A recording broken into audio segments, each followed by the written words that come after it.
नमस्कार, मैं हूं राजेंद्र तिवारी और आप देख रहे हैं अनब्रेकिंग। अनब्रेकिंग लाइव के इस वीडियो में आपका स्वागत है। आज दरअसल बहुत घटनाओं वाला दिन है। अमेरिका से लेकर और चेन्नई तक, या आप कहें भारत के हर शहर में, पटना भी बहुत हैपनिंग रहा, चेन्नई तो है ही, और दिल्ली तो जबरदस्त तरीके से बहुत सारी डेवलपमेंट्स हो रहे हैं। इन सब के बीच एक महत्वपूर्ण बात यह है जिस पर इस समय कोई बात नहीं कर रहा है, वो कि आरएसएस प्रमुख मोहन भागवत उत्तर प्रदेश में क्यों लगे हुए हैं और प्रधानमंत्री मोदी और मोहन भागवत के बीच क्या चल रहा है। क्या तमिलनाडु में जो समझौता हुआ एआईडीएमके और बीजेपी के बीच का, वो समझौता क्यों एआईडीएमके ने, या गठबंधन जो हुआ एआईडीएमके ने क्यों कह दिया कि सरकार बनाने के लिए गठबंधन नहीं। नीतीश कुमार ने अपने दफ्तर के बाहर, जेडीयू के बाहर, ये बोर्ड लगवा दिया कि 25 से 30 फिर से नीतीश।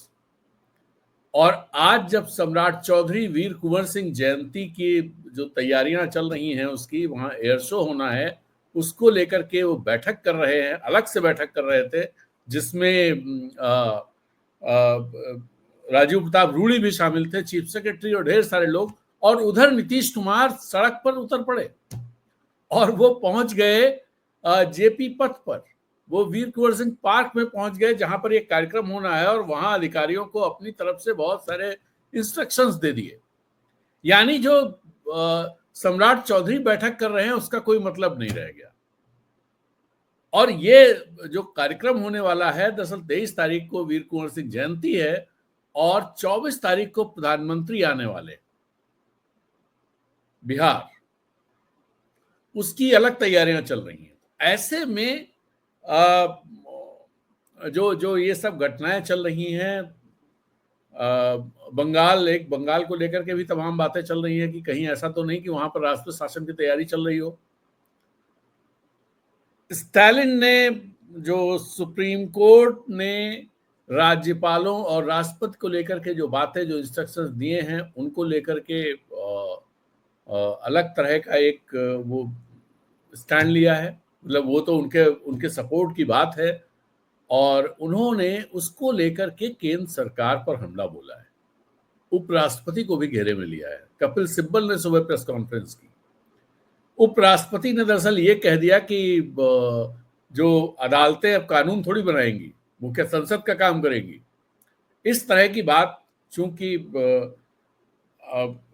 सुप्रीम कोर्ट ने ये कहा कि राज्यों के जो विधेयक राष्ट्रपति के पास भेजे जाएंगे, राष्ट्रपति को 3 महीने में उस पर फैसला लेना ही होगा। तो ऐसी ढेर सारी चीजें चल रही हैं इस समय पॉलिटिक्स में।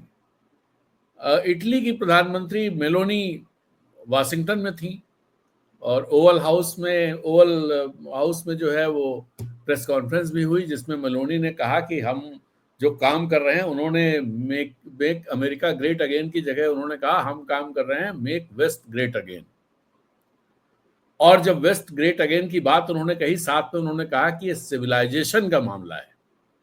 सिविलाइजेशन का मामला, इसको भी समझने की बात है। उससे पहले खबरें ये थी कि मेलोनी जो जा रही हैं वहां पर, वो यूरोपीय यूनियन के प्रतिनिधि के तौर पर जा रही हैं कि जो यूरोपीय यूनियन को लेकर के, या यूरोप के जो देश हैं, वो अमेरिका को लेकर के जिस तरह परेशान है, कुछ रास्ता खुले और कुछ डील बने। तो मेलोनी चूंकि ट्रंप की बहुत पसंदीदा पॉलिटिशियंस में से एक है, और ट्रंप बहुत तारीफ करते हैं मेलोनी की, तो मेलोनी ने आज जो रोल प्ले किया वो भी उसी तरह का है कि भाई डील और ये सारी चीजें उन्होंने कही और अपने तरह से चीजों को रखा उन्होंने। ट्रंप ने भी कहा कि डील होगी, और लेकिन कब होगी, कैसे होगी, ये सब कुछ भी नहीं। दूसरी तरफ ट्रंप और वहां का जो रिजर्व बैंक है, फेडरल रिजर्व, उसके जो चीफ हैं पावेल, इन दोनों के बीच ठनी हुई है। पावेल दरअसल इकोनॉमी को लेकर के बहुत सशंकित है। उनका कहना है कि महंगाई बढ़ सकती है उनका कहना बेरोजगारी एक नए स्तर पे आ सकती है और ये चैलेंजेज हो गए, इसलिए रेट कट यानी इंटरेस्ट रेट कम करने का मामला नहीं है, लेकिन ट्रम्प चाहते हैं कि इंटरेस्ट रेट कम हो। पावेल ने और भी बातें कही। पावेल ने ये भी कहा कि दरअसल जिस तरह की इकोनॉमिक ये किया गया है, जिस तरह का जो जो फैसला लिए गए हैं, जो कि मुझे समझ में नहीं आ रहा है क्या होगा अगर रिजर्व बैंक, मतलब वहां का रिजर्व बैंक, फेडरल रिजर्व का हेड ये कहे कि मुझे समझ में नहीं आ रहा है क्या हो रहा है, क्या होगा। और ये टैरिफ प्लान ट्रम्प का है, ये बुनियादी बदलाव है एक तरह से, और ऐसी स्थितियां कभी किसी देश के सामने नहीं आई हैं, अमेरिका में तो नहीं आई, जहां से कुछ कुछ सूत्र पकड़े जा सके कि इसमें कैसे एक्ट किया जाए। ये दरअसल एक चिंता की बात है। जेरोम पावेल ने जो कहा, और जेरोम पावेल के इस बयान के बाद ट्रम्प थोड़ा फ्यूरियस है, और ट्रम्प ने too late too old type की बातें कही, too late and too slow, और उन्होंने ये भी धमकी दे दी है कि मेरे पास अधिकार है हटाने का, जबकि उससे पहले ये कहा गया था कि नहीं, जब तक इनका कार्यकाल है, इनको कार्यकाल पूरा करने दिया जाएगा। तो अब ये सब चीज, दूसरी तरफ चाइनीज प्रेसिडेंट आज कंबोडिया पहुंच गए, और इससे पहले वो मलेशिया और वियतनाम में थे। उनकी कोशिश है कि वो आसियान कंट्रीज को, जो 10 देश हैं आसियान, मतलब साउथ ईस्ट एशिया के, वो दरअसल चीन के बड़े ट्रेड पार्टनर्स हैं। $1 ट्रिलियन से ज्यादा का ट्रेड आसियान के साथ चीन का है। तो ऐसे में चीन आसियान को, मैं पहले भी पहले वीडियो में बात कर चुका हूं कि आसियान को अगर चीन के साथ क्लब कर दिया जाए और उसके साथ थोड़ा ईस्ट एशिया भी अगर आ जाता, जैसे जापान नाराज है ट्रम्प से, कुछ चीजें बन नहीं रही हैं, साउथ कोरिया भी प्रॉब्लम में है, और ताइवान खैर अलग किस्सा है, उसको छोड़ दे, ऑस्ट्रेलिया।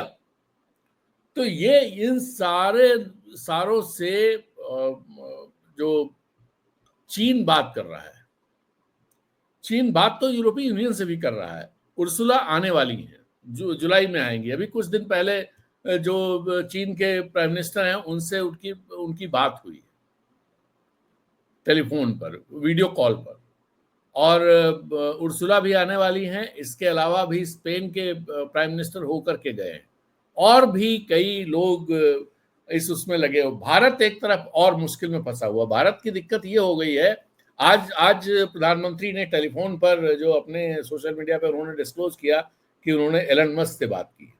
अब एलन मस्क से उन्होंने जो बात की, एलन मस्क का अपना जो क्रेडेंशियल्स हैं वो थोड़ा गड़बड़ा रहे हैं।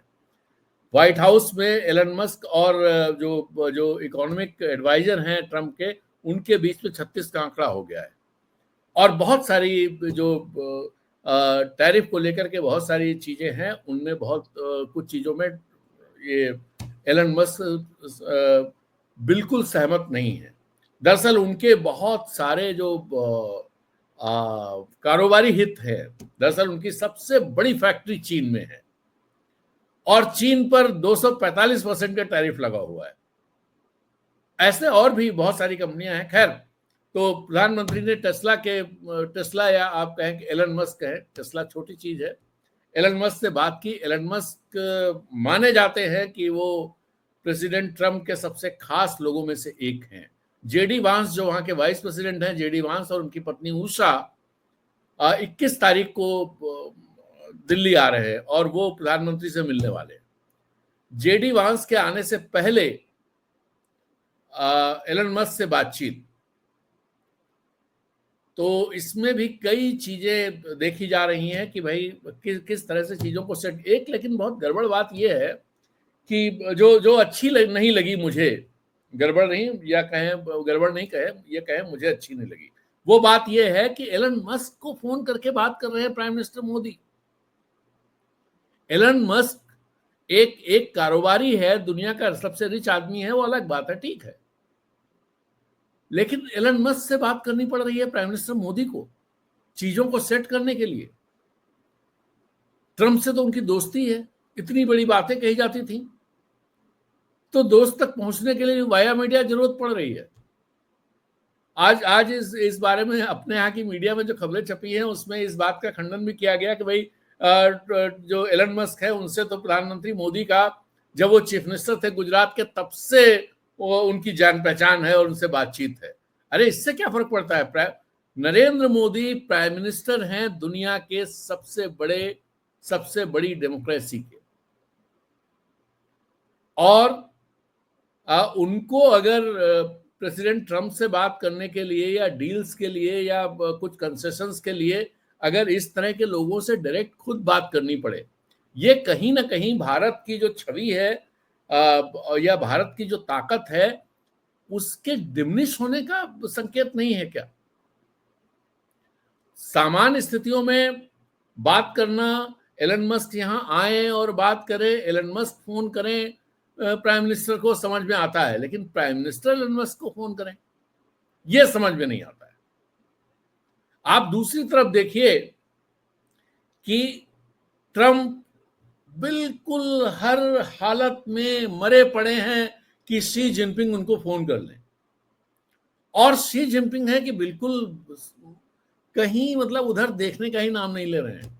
और उनकी गवर्नमेंट जिस तरह से रिएक्ट कर रही, जब 245% टैरिफ किया गया तो चाइनीज गवर्नमेंट के प्रवक्ता ने यह कहा कि भाई ये क्या चवन्नी ठन्नी बढ़ा रहे हो, बार बार जो कुछ करना है एक बार कर दो। और उनकी तरफ से ये मैसेज भी दिए जा रहे हैं कि भाई हम हर तरह की लड़ाई के लिए तैयार हैं, हर तरह की चीज के लिए तैयार है। हाँ, बातचीत अगर होगी तो बराबरी के स्तर पे होगी, बातचीत अगर होगी तो सम्मानजनक तरीके से होगी। इस तरह की जो ट्रंप की जो तौर तरीके हैं, इन तरीकों से बातचीत नहीं हो सकती। ये एक ऐसे देश का रिस्पॉन्स है जो देश वाकई में अपने में उसके पास कॉन्फिडेंस है, उसकी ताकत का, जो उसने पिछले आप ये कहें कि 79-78 में जब से वहां लिबरलाइजेशन की पॉलिसी शुरू हुई, डेंग शियाओपिंग ने शुरू की, और दुनिया में जब सोवियत संघ खत्म हुआ 91 में, सोवियत संघ के खत्म होने के बाद जिस तरह से एक ध्रुवीय विश्व बना और अमेरिका ने बायलैटरल की जगह मल्टीलैटरल ट्रेड का पूरा कंसेप्ट दिया और मार्केट लिबरलाइजेशन के पूरा प्रोसेस शुरू हुई। गैट को बदल के WTO किया गया। WTO में चीन पहले नहीं था।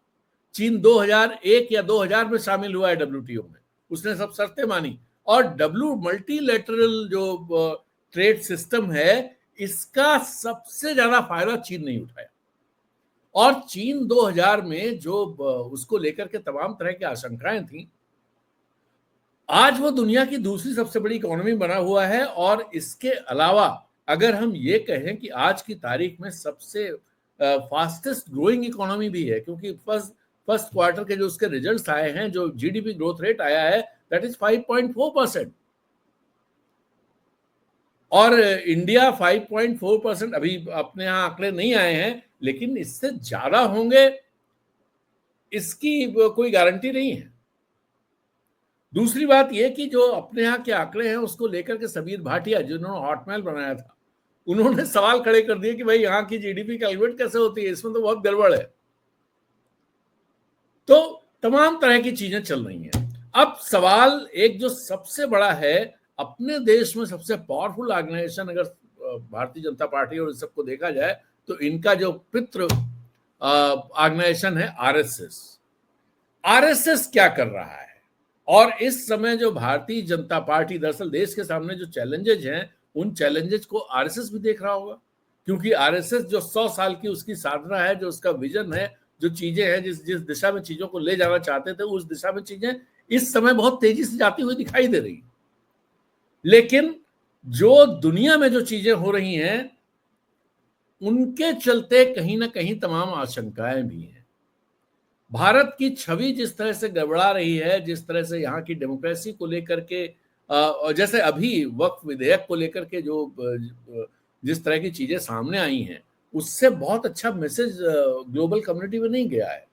दरअसल ये मैसेज जाने लगा है कि यहाँ हिंदुत्व के नाम पर अल्पसंख्यकों के अधिकारों को कर्टेल किया जा रहा है।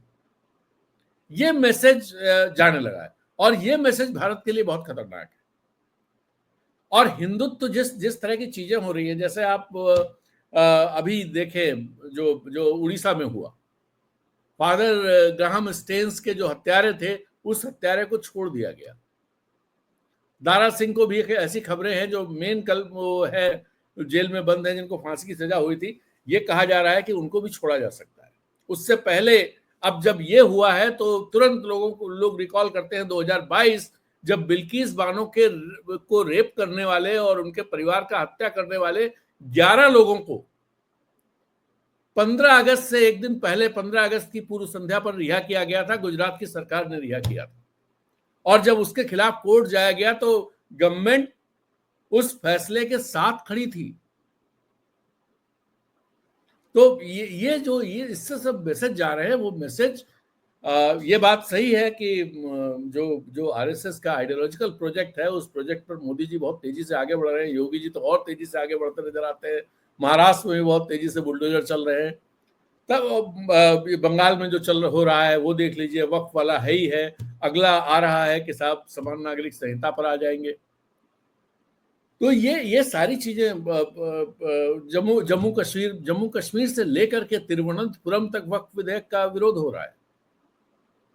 तो एक तो ये सब चीजें हैं। दूसरी तरफ इकोनॉमी पर प्रेशर अलग तरह का है। वो प्रेशर इस तरह का है कि आपका जो अमेरिका के साथ, दरअसल जो अभी तक ये कहा जा रहा था, आज भी कल कल वित्त मंत्री ने कहा है कि हम बहुत जल्दी चौथे नंबर की होने वाले इकोनॉमी होने वाले हैं, और फिर जापान को भी पीछे छोड़ देंगे, तीसरे नंबर की इकोनॉमी हो जाएंगे। बड़ी अच्छी बात है, तीसरे नंबर की इकोनॉमी हो जाएंगे आप, क्योंकि जर्मन रिसेशन में है, वहां ग्रोथ नहीं है। जापान की भी ग्रोथ बहुत कम है, और आपकी ग्रोथ 5-6%, 7% हो ही रही है। तो ऐसे में आप उससे आगे, जैसे ही आप 5 ट्रिलियन या 5.5 ट्रिलियन पहुंचेंगे, वैसे ही आप इन सबसे आगे हो जाएंगे। लेकिन ये जो ताकत आपके पास आ रही है, और राजनाथ सिंह कह रहे हैं कि दुनिया की हम सबसे महान सामरिक ताकत बन जाएंगे, लेकिन क्या वाकई ऐसा होने जा रहा है? ये सवाल है। एक सवाल ये भी है कि जिस तरह से कांग्रेस ने प्रदर्शन पिछले दिनों किया, और पूरा पूरे पूरे देश में हर राजधानी में जबरदस्त तरीके से प्रदर्शन हुआ। कुछ कुछ जगहों को छोड़ दें जहां इक्का दुक्का लोग दिखाई दिए कि भाई कुछ दर्जन या सैकड़ों लोग ही दिखे, नहीं तो अधिकतर हर जगह हजारों लोग दिखाई दिए। और हजारों लोग का कांग्रेस के झंडे के तले खड़े होना अपने में एक संकेत है कि देश में जमीन के स्तर पर चीजें कहीं ना कहीं कुछ कुछ बदल रहा है। कुछ है ऐसा जो चल रहा है नीचे, और जिसको लेकर के भारतीय जनता पार्टी और आरएसएस का परेशान होना लाजिमी। अब उस सवाल पर आते हैं जहां से ये पता चलेगा कि जो प्रधानमंत्री मोदी और भारतीय जनता पार्टी की सरकारें जो कुछ कर रही हैं, क्या इससे आरएसएस सहमत है? हालांकि नहीं है, क्योंकि मोहन भागवत के जितने बयान आप देखेंगे पिछले, जब से लोकसभा के चुनाव हुए उसके बाद से, उन सब बयानों में कहीं ना कहीं ये चीज दिखाई देती है कि वो बहुत एक्सट्रीम उस पर नहीं जाना चाहते हैं। ये एक बयान तो उन्होंने ये दिया था कि मुसलमानों के बिना हिंदुत्व अधूरा है। एक बयान ये था कि हम सबका डीएनए एक है। ऐसे ऐसे ढेर, और हर मस्जिद के नीचे मंदिर नहीं खोजा जाना चाहिए। ये सारे बयान मोहन भागवत के। और पिछले दिनों 30 तारीख को मोहन भागवत से मिलने के लिए प्रधानमंत्री मोदी नागपुर गए, आरएसएस के मुख्यालय गए।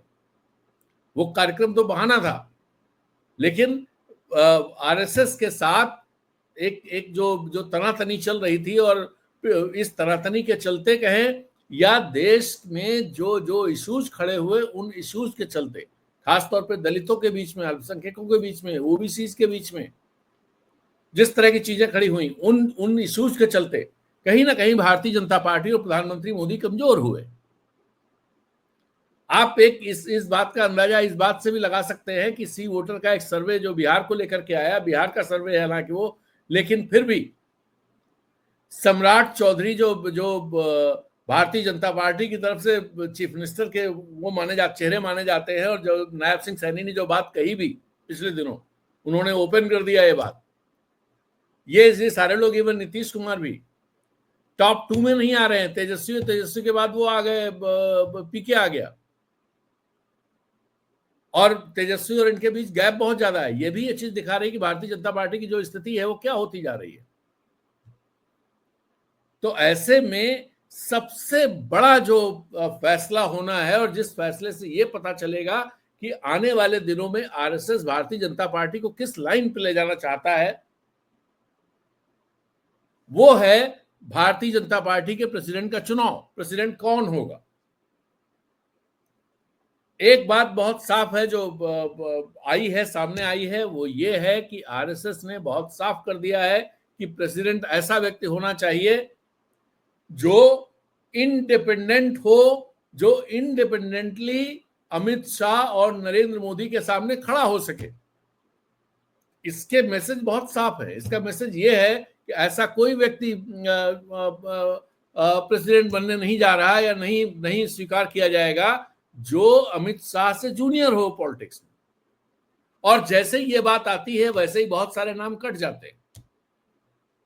और जब ये बात आती है कि जो झुके नहीं और जिसकी अपनी रीढ़ हो, रीढ़ की बात नहीं, जो झुके नहीं और इंडिपेंडेंट काम कर सके और जो कह सके कि भाई ये गलत कर रहे हो, ऐसे नहीं, ऐसे करना चाहिए, तो उसमें कौन से नाम है? अब जो नाम जिनकी चर्चा शुरू हुई है वो एक तो नितिन गडकरी का नाम है। नितिन गडकरी पूरे 10 साल के दौरान मंत्री रहते हुए भी उनको हालांकि बहुत सारे उससे उनका कद कम करने की कोशिश की गई, लेकिन नितिन गडकरी फिर भी अपनी तरह से पॉलिटिक्स में रहे, अपनी अपनी अपनी तरह से बात करते हैं। वो कभी उन्होंने कोई लूज टॉक नहीं की। दूसरा नाम है राजनाथ सिंह। हालांकि राजनाथ सिंह पिछले लोकसभा चुनाव से थोड़ा मोदी जी के प्रभाव में नजर आए, लेकिन राजनाथ सिंह के बारे में यह भी कहा जाता है कि अगर उनके पास ताकत आ जाए तो वो बहुत सारी चीजें बदल देंगे। राजनाथ सिंह पसंद हो सकते हैं आरएसएस की। राजनाथ सिंह पहले 2 बार अध्यक्ष रह चुके हैं। जब प्रधानमंत्री बने थे, नरेंद्र मोदी प्रधानमंत्री बने थे, 2014 का चुनाव जीते थे, उस समय राजनाथ सिंह ही अध्यक्ष थे। और तीसरा नाम है संजय जोशी का। संजय जोशी दरअसल इसलिए थोड़ा वो लगता है क्योंकि संजय जोशी के नाम पर प्रधानमंत्री मोदी वीटो ही लगा देंगे, क्योंकि संजय जोशी का कैरियर खत्म करने का काम या उनको सीन से गायब कर देने का काम प्रधानमंत्री मोदी ने किया है। आप याद करिए संजय जोशी का जो वीडियो कैसेट क्या था, वो वीडियो आ गए थे, बहुत सीडी आ गई थी, सीडी। तो वो सारी चीजें भी हो चुकी हैं और सब गुजरात में हुआ है वो सब। तो अब दरअसल इशू है क्या? सब जब लोगों से बात करो तो ये लगता है, या हर एक के दिमाग में काम ये सवाल खड़ा होता है कि आरएसएस का 1.25 साल चल रहा है, आरएसएस हिंदू राष्ट्र बनाना चाहता है। हिंदू राष्ट्र बनाने के लिए जो जिस तरह से आगे बढ़ना चाहिए, तो नरेंद्र मोदी से ज्यादा तेजी से तो आगे बढ़ने की कुव्वत रखने वाला कोई दूसरा है नहीं। और पहले जो अटल बिहारी वाजपेयी की सरकार थी उसमें भी ऐसा कुछ नहीं हुआ। उसमें तो ये सारे जो आइडियोलॉजिकल प्रोजेक्ट थे वो तो किनारे थे सब। और इस बार तो खुल करके खेला जा रहा है। तो फिर दिक्कत कहां है? और आरएसएस तो उसको तो सत्ता का वो है नहीं कि भाई वो उनको प्रधानमंत्री बनना है मोहन भागवत को या भैयाजी जोशी को या दत्तात्रेय होसबोले को।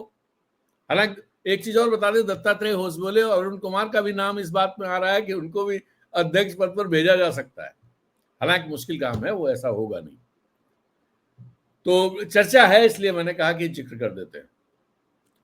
दरअसल बड़ा सवाल यह है कि जिस तरह की पॉलिटिक्स भारतीय जनता पार्टी इस समय चला रही है देश में पिछले 10 साल से, और इस समय बड़ी हाइट पे पहुंच रही चीजें कि कोर्ट के खिलाफ, हर चीज के खिलाफ, मुसलमानों को दीवार धरा दो, ये सब जो चीजें चल रही हैं, इसका मैसेज बड़े गड़बड़ जा रहे हैं। और आरएसएस ये नहीं चाहता है कि जिस तरह से पॉलिटिकल इस्लाम, या ये अभी मैं कहीं पढ़ रहा था कि पॉलिटिकल इस्लाम को जिस तरह से दुनिया ने ग्लोबल लेवल पर डिस्कार्ड किया गया है, जो स्थितियां बन रही उसमें कहीं ऐसा ना हो कि पूरा नुकसान हिंदुत्व के प्रोजेक्ट का ही हो जाए। दरअसल आरएसएस को इससे दिक्कत नहीं है। आरएसएस थोड़ा इस बात को भी सहन कर सकता है, क्योंकि जिस लेवल पर, जिस हाइट पर चीजें आ गई हैं अब अपने देश में, वहां से अगर थोड़ा स्लो डाउन भी हो जाएगा तो आरएसएस को कोई दिक्कत नहीं है। आरएसएस को दिक्कत तब है कि इस हाइट पर जा करके चीजें एकदम से ठप ना हो जाए कहीं। आरएसएस वर्सेस मोदी, इसीलिए मैंने ये हेडलाइन लगाई है कि आरएसएस अब एक जो थोड़ा माइल्ड होना चाहता है और ऐसी लीडरशिप चाहता है जो एक छवि को जो छवि अब तक बन गई है उस छवि को थोड़ा ग्लोबल लेवल पर सुधार सके।